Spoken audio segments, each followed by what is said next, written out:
This is a long video, but this looks pretty good. I haven't seen this. A revamped Stranglethorn Vale for PvP, the Scarlet Monastery being seen as raiding content, and the prospect of a whole new zone, the Karazhan Crypts, finally being used in the World of Warcraft universe. Hell yeah. These are just a few of the rumors surrounding the mysterious future phases for Season of Discovery. So far, the phase we've had with the level 25 cap has honestly been one of the best times in WoW I've had in a long time. There's new content, updated classes, new items, quests to find, and just a fresh perspective on the game. It's amazing how much has been done by just restricting our level cap a bit. And the best thing is, we get to do this staggered level cap thing 2 more times in the future as well. As we already know, the second phase of Season of Discovery will raise the level cap to 40, Phase 3 50, Phase 4 60, and beyond that is expected to be something akin to our usual phase releases for the remaining raiding content. Quick question. How many of you guys would not even bother playing SOD if they didn't time gate the content? For example, you are a dad or something, you work a full-time job, and you're like, I would never be able to put the time in, but since they time gated it, I'll check it out because I'm not that far behind. Yeah, me. Yeah, that's so cool. Yo, Jesus, thanks for the 5, man. I appreciate that. Glad you're liking the content. That's such a big W from Blizzard. Like, such a big W. All the way from Molten Core to Nax Rammus. But that is very far off in the future at the moment, so we'll see what they do. Classic WoW also just got a roadmap for the future of its content, spanning from this winter all the way to next autumn, so we can definitely make use of this when making estimates as for when future phases will be. But today we are going to be doing a little bit of speculating. When will the next phase be? How long will phases last? What will the new content be?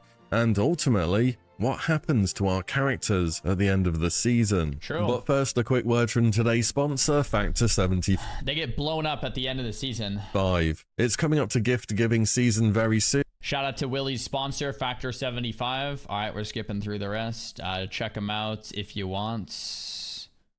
First box free or something. Link in description. First up then, let's think about phase 2. So at the moment the level cap is 25 and we're just over 3 weeks into the season and the game is feeling super fresh. This is the phase where either as a casual player you can get to push to level cap and see how endgame goes, or as a more hardcore player you start to set up your alt army with everything you want to play as later phases are released. However, the level cap being 25 is a big decider for how long I think this phase will last in total, as capping out a character, doing some Ashen Veil, doing some BFD and so on doesn't take all that long. I've always said I think this first phase will be somewhere in the region of 6 to 8 weeks in total, and if we were to add about 4 weeks on to where we are at the moment, I'd suggest a mid to late January release for Season of Discovery's second phase. So we're talking around the 18th to the 25th of January, and this... Just a quick vibe check. Everyone in the chat, type 1 if you're ready for the next phase. You're ready to go for the next phase. Type 2 if you're not ready. Like, you're still leveling, you still want to clear BFD, you're still getting your stuff ready.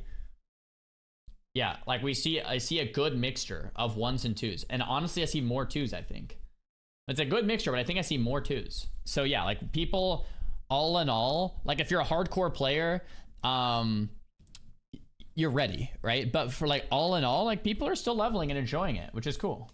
This does fit in with the timeline on the roadmap too. But what is for the content in phase 2? We already have had confirmation that Blizzard are planning on a Gnomeregan raid being the next major raid for the Season of Discovery. Gnomeregan itself has definitely seen some newfound infamy thanks to the hardcore mode. It only takes that one guy straying a bit and pulling some trash packs for this place to get super out of control. Can't wait to see that one guy pull all the Dark Iron agents before the last boss in a raid and proceed to wipe you. Gnomeregan may also present some rather unexpected changes in the damage dealing meta for Season of Discovery. See, the raid as a whole has a lot of mechanical and elemental enemies in it, and they tend to be immune to a lot of stuff ranging from bleeds, poisons, frost damage, nature damage, and certain CC effects. I hope it's not super comp dependent in terms of wanting to bring classes which can actually hit stuff. I know in vanilla that's how it is, but it's also seasonal. Maybe we don't have to stick 100. Well, the bosses aren't slimes. It's just like that one room of ads, and like Yeah, I feel like ads, at least in classic WoW, are never like that hard. It's more like for bosses. If one of the bosses was like a big ass slime that was like immune, like Ragnaros being immune to fire, like yeah, like you're not gonna bring a fire mage. But if it's just like the ads, it's probably not that big of a deal. 100% to the mechanicals you can't bleed. I guess that's true. Original format. Yeah. In terms of loot from Gnomeregan, there's already been some very exciting updates which have been found on Wowhead, including some of the raid's most iconic items. The manual crowd pummeler appears to have been upgraded to the automatic crowd pummeler. Instead of it having 3 charges, it's now on use with a 3-minute cooldown. Wow. However, only usable by paladin, shaman and druid. Of course, this has been bis forever for feral druids. Their attacks don't scale directly from their weapon, but instead from their attack power and auto attacks in form. The real intriguing bit to me, however, though, is that we very well may see a 2-handed enhancement rune next phase, and you'll be able to pop this almost self-bloodlust type effect and blast with this weapon for 30 seconds. That will be it's sick. even got great offensive stats. That The will weapon be speed dope. is a bit of a letdown in terms of seeing big crits, but it should still be good. I'm wondering how they will update drop tables for bosses as well, though, because loads of the BFD bosses straight up had a ton of new items instead of old items being upgraded. The one item I'd love to see getting an epic upgrade would be the electromagnetic Gigaflex reactivator, the helmet from the last boss that shoots out an AoE which gives you a mini lightning shield afterwards. This item has so much potential, maybe even tanks would want it if the AoE was good enough. Another thought about Noma is that it's in Dunmora, so the Alliance will not auto-flag for PvP on PvP servers, but Horde will. It's the same experience as what Alliance get when they go to Scarlet Monastery. Is this something that should be changed, do you think, in Season of Discovery in any way? Of course, non-flagging exists in Starter Zone, so you don't get level capped degenerates going to gank lowbies. But when all of a sudden this low-level zone is the endgame, maybe that changes things. Maybe the actual Gnomeregan zone outside of the raid should cause auto-flagging, but outside that, you're good. It's not like Horde are going to have to run all the way to Noma either through Dunmora. There's a quest that sends you to Booty Bay that teleports you straight there. Unlike Alliance, who actually have to run for about 15 minutes from South Shore or through Western Playgrounds to get to Scarlet Monastery. Not like I'm salty about that or anything though. Anyway, speaking of... Do you guys think it's an issue that Gnomeregan is in the Alliance area and Alliance have that advantage of not being flagged? I don't think it's an issue. Yeah, it is what it is. That's just part of it. I think it's fine. Yeah. There's going to be some places in the game that are easier for Alliance to get to and some for Horde, and like that just seems fine. Of Booty Bay, that brings up our next point, the PvP zone for Phase 2. So Blizzard have mentioned in interviews that STV is likely to be the place where our next set of open world conflicts will be taking place. I have to say though, on the roadmap it doesn't specifically say STV yet, it just says new PvP event, so the options are still open. But STV itself is without a doubt the most iconic open world PvP zone in World of Warcraft's history. It fits in well with a level cap of 40, and players will be spending a ton of time questing there anyways to hit the new level cap. It has the notorious Gurubashi free-for-all arena, the weekly fishing event, and tons more. To me, it's more, why wouldn't you go for STV for the PvP zone? Yeah, there is an alternative, however, which kinda does make sense too, and that's for the Arathi Highlands. This zone also fits well below level cap of 40, has a decent number of quests in there, albeit most are centered around the elite zone of Stromgarde, and biggest of all, it fits in thematically with the battleground that should be expected to open next phase,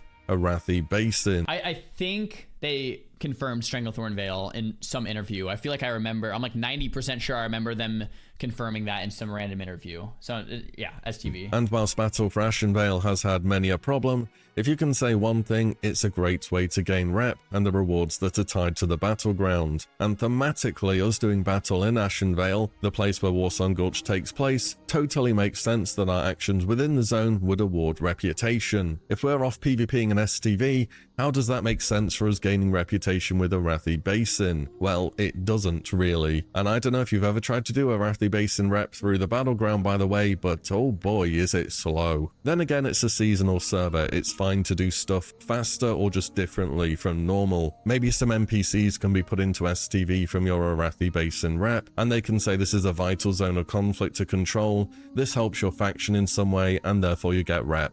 Maybe. But anyways, this is what I expect for Phase 2. So the Noma raid, STV PvP, New runes, new gear and so on, lots to look forwards to. Duration wise, 25 to 40 is a fair bit of leveling. A lot more time will go into that than 1 to 25. So I'd say an absolute minimum of 8 weeks on this phase with a cap of 12, so call it 10 or so. The level 40 bracket is going to be so much fun to play as well. Getting our final talent points with the runes is really going to push our character's power levels. So I'm thinking this phase will last around somewhere up to late March to early April. And this fits in with Blizzard's roadmap too. And here is where we start to go a bit into the dark. In phase 3 of Season of Discovery, the level cap will be raised from 40 to 50, and we will start to push on towards more endgame content, or traditional endgame content I should say. I do wonder whether they'll tie the Alterac Valley reputations and their various rep rewards into phase 3 as well, or whether they're going to leave them out. See, the in favor part of that comes from the fact that each phase so far should have had a new battleground introduced, and it would maintain that and give PvP as something new to work towards. The against part is mainly just to do with, well, how AV has worked in the past. Usually you have to be level 51 plus to join Alterac Valley, and a bunch of the rep rewards, including the mount, all need level 60 to use. And if you remember at BlizzCon, they also teased several images for this season, which back then were Noma, which we know is in phase 2,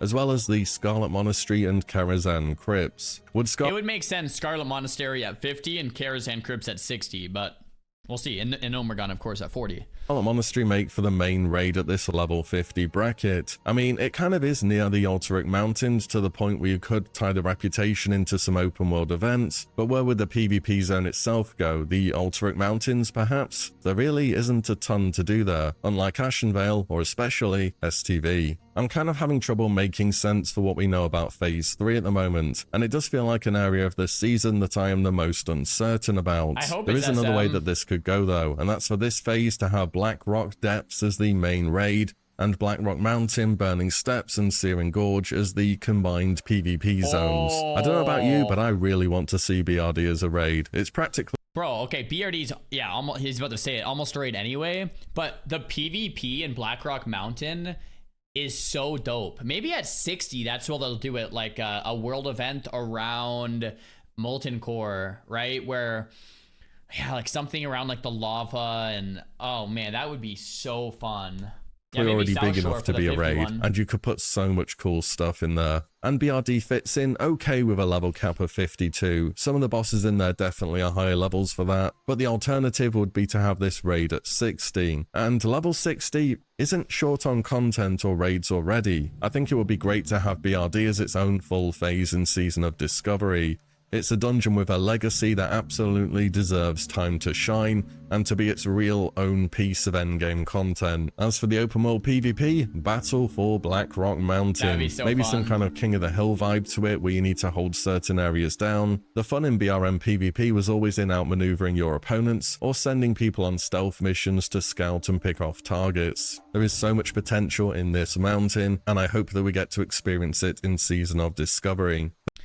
The thing is, what we do have to keep in mind is you have to sacrifice a dungeon to get a raid, right? BFD as a dungeon doesn't exist when BFD the raid was born, right? You sacrifice Gnomeregan as a dungeon to get the Gnomeregan raid.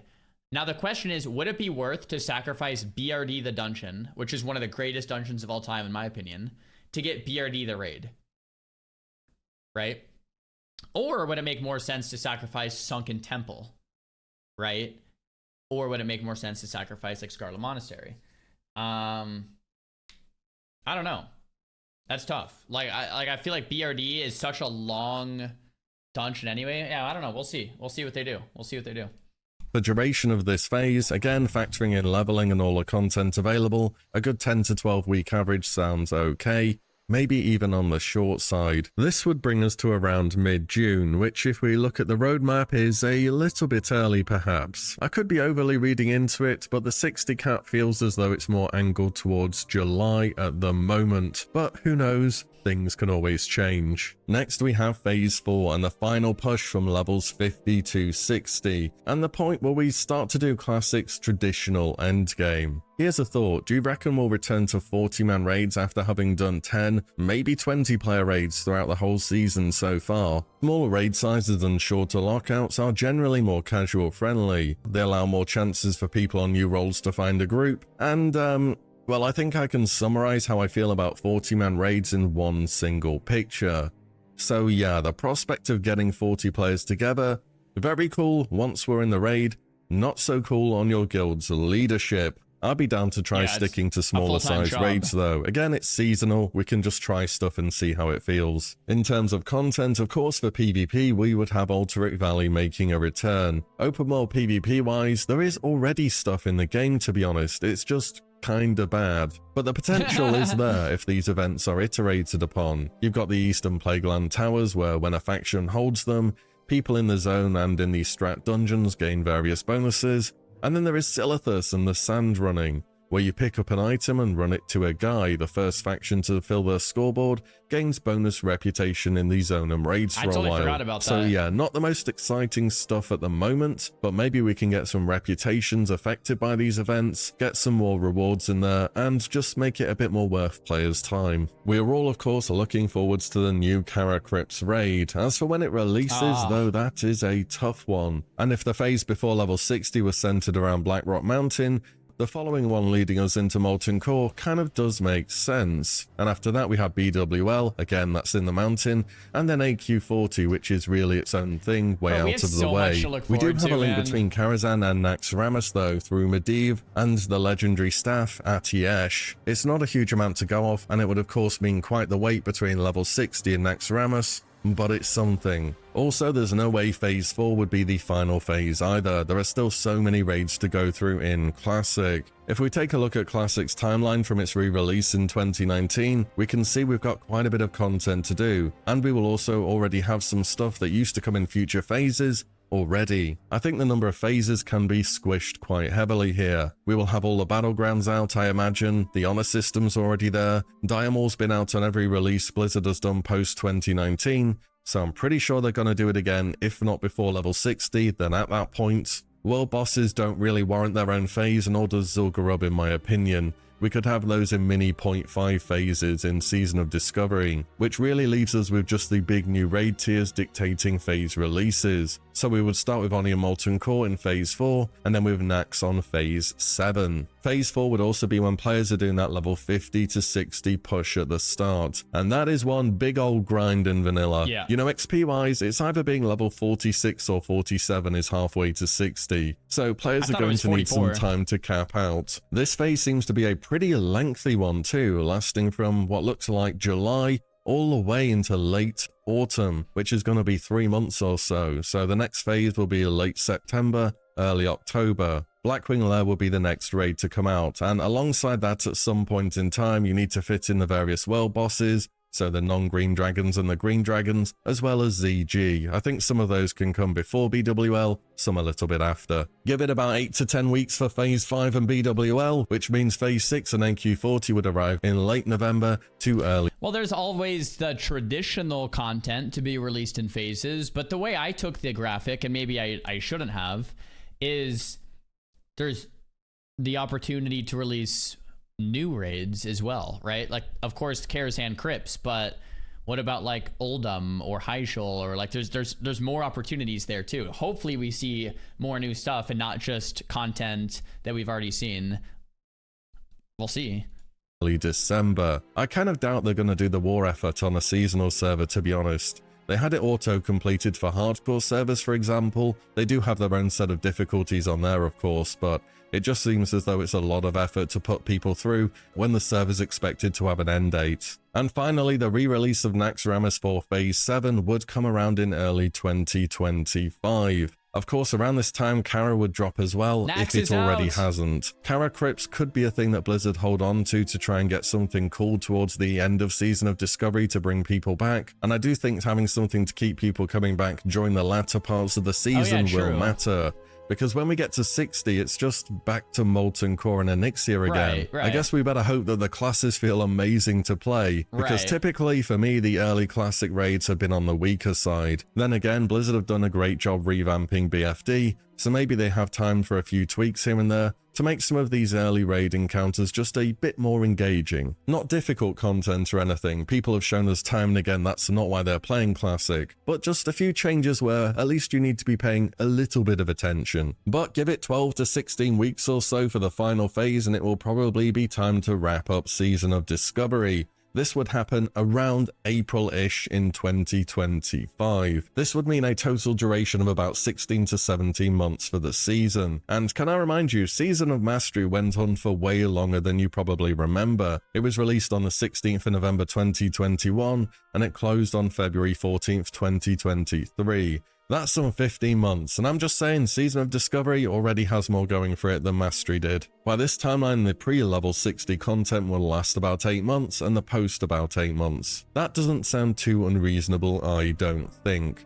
So what about our characters? Now that is a tough thing to answer, isn't it? It is, Carting yeah. those characters over to Era is just not gonna feel great. Nope. It would be like when we went from Legion to BFA if you played retail then. And what I mean yep. is losing half of your character's abilities ain't fun, and you probably aren't going to stick around for it. I really don't have a great answer for this. Maybe a seasonal Era server where retired characters can go afterwards? But then again, what if there's different themes to different seasons? What about different seasons at all though? It's a Season tough of question. Discovery has Yeah. so much riding on its shoulders. I and many others have called this the Classic Plus beta in a way. And if these realms continue to pop off as they currently have, Blizzard aren't going to let that opportunity slip them by, I don't think.